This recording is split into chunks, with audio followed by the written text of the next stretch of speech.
PGD name itself suggest pre implantation genetic diagnosis, એટલે કે ઘણા કપલમાં હસબન્ડ અથવા વાઇફમાં કોઈ એવો જીનેટિક ડિસીઝ હોય કે જે પોતાના બાળકમાં આવવા દેવો નથી, તો એને આપણે ગર્ભ મૂકતા પહેલા ડાયગ્નોસ કરી શકીએ છીએ. એને કહેવાય પ્રી ઇમ્પ્લાન્ટેશન જીનેટિક ડાયગ્નોસિસ. તમારા જે 5મા દિવસના ગર્ભ બને બ્લાસ્ટોસિસ, એને બાયોપ્સી લેવામાં આવે છે અને એ બાયોપ્સી લેબમાં મોકલવામાં આવે છે કે જે એનું જીનેટિક એનાલિસિસ કરે કે ભાઈ આમાં કોઈ ગંભીર રોગ છે કે નહીં, કોઈ જીનેટિક ડિસીઝ છે કે નહીં, જેવા કે sickle cell anaemia, haemophilia, thalassaemia, muscular dystrophy. આ ઘણા બધા આવા રોગ હોય છે કે જે જીનેટિક હોય છે, તો આપણે એનું નિદાન કરી શકીએ છીએ.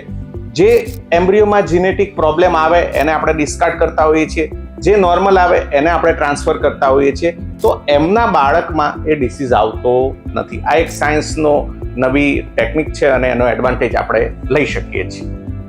ચાલો કરીએ પરિવારની શુભ શરૂઆત પૂજન IVF સાથે.